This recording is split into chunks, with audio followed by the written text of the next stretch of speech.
سلام دوستان عزیز، خوش آمدید به کانال من.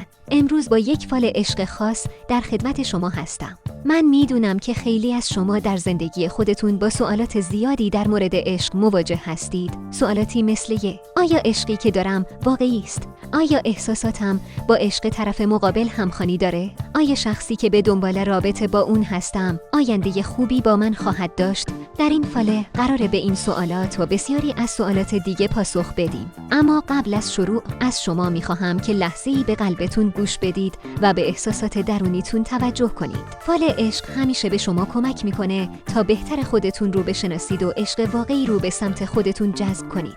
پس اگر آماده اید با من همراه باشید. خب حالا وقتشه که انتخاب کنید. روی یکی از این سه قلب تمرکز کنید و ببینید کدوم یک براتون جذاب تره. هیچ عجله‌ای نیست.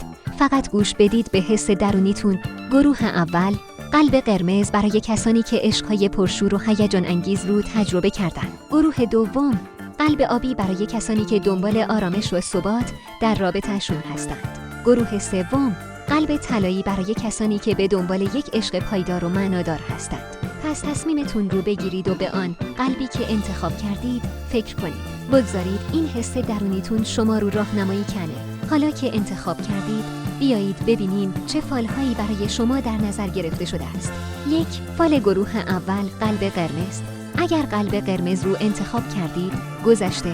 شما در گذشته رابطه‌ای رو تجربه کردید که از نظر احساسی بسیار پررنگ بود. این رابطه با هیجان و احساسات فراوان شروع شد، اما بعد از مدتی مشکلاتی پیش اومد. شاید به خاطر یه دلایلی مثل تفاوت‌های اساسی یا عدم سازگاری این رابطه نتونست ادامه پیدا کنه. اما به شما یاد داد که عشق نیاز به ثبات و درک متقابل داره و نمیشه فقط بر اساس احساسات تصمیمات اساسی گرفت. مثال، شاید طرف مقابل به شما وعده‌هایی داد اما هیچ وقت اونها رو عملی نکرد، یا ممکنه احساس کرده باشید که همیشه بیشتر از اون تلاش می‌کنید. الان شما در مرحله‌ای هستید که می‌خواهید در مورد آینده‌تون تصمیمات بهتری بگیرید. این زمان برای شما یک فرصت عالیه که یاد بگیرید چطور باید در روابط آینده‌تون همزمان با حفظ شور و هیجان، آرامش و تعهد رو هم در نظر بگیرید. توصیه: اگر هنوز به عشق‌های گذشته فکر می‌کنید، بهتره که کمی فاصله بگیرید تا بتونید دیدگاه جدیدتری پیدا کنید. برای شما عشق آینده باید بر پای احترام، اعتماد و تفاهم باشه.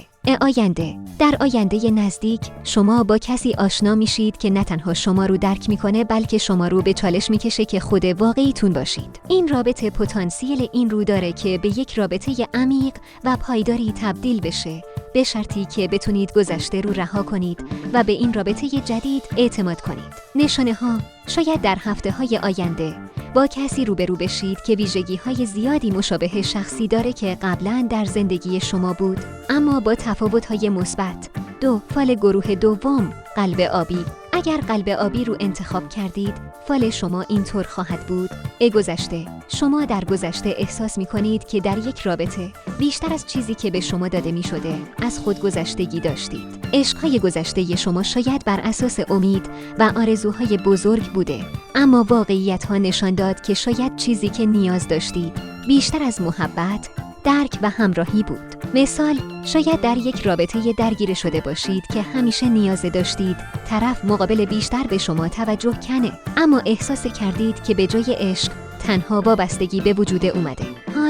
الان زمان مناسبیه که تمرکز رو روی خودتون بذارید. باید یاد بگیرید که قبل از هر چیزی خودتون رو دوست داشته باشید و از خودتون مراقبت کنید. این زمان برای شما یک فرصت عالیه که خود واقعیتون رو پیدا کنید و از وابستگی‌ها و روابطی که شما رو ضعیف می‌کنن رها بشید. توصیه: شما به آرامش نیاز دارید، نه فقط در روابط با دیگران بلکه در روابط با خودتون. وقتی که خودتون رو دوست داشته باشید، عشق واقعی وارد زندگیتون میشه. در آینده نزدیک یک شخص وارد زندگی شما میشه که به شما آرامش و امنیت میده. این فرد شاید از جهاتی کاملا متفاوت از افراد گذشته شما باشه، اما به شما کمک میکنه که دیدگاه جدیدتری از عشق پیدا کنید. این رابطه میتونه شما رو به سطح جدیدی از درک و آرامش برسونه. نشانه ها: شاید با شخصی آشنا بشید که به شما حس راحتی و امنیت میده و میتونید بدون ترس از قضاوت خودتون رو نشون بدید. 3. فال گروه سوم قلب طلایی. اگر قلب طلایی رو انتخاب کردید، فال شما اینطور خواهد بود: گذشته، شما در گذشته تجربه هایی داشتید که به شما یاد دادند که عشق واقعی فراتر از ظاهر و احساسات زودگذر است. شاید در روابط گذشته‌تون به دنبال چیزی بوده اید که فقط برای لحظاتی شما رو خوشحال کنه، اما به شما نشان داد که چیزی که برای همیشه باقی میمونه عمق و تعهد است. مثال، ممکنه در یک رابطه یا حتی در انتخاب شریک زندگیتون فقط به احساسات آنی توجه کرده باشید، اما الان متوجه شدید که چیزی که می‌خواهید یه رابطه پایدار و معنادار است. الان شما در مرحله‌ای هستید که به دنبال یک عشق پایدار و ارزشمند هستید. شاید شما به این نتیجه رسیدید که نمی‌خواهید دوباره به اشتباهات گذشته برگشت کنید.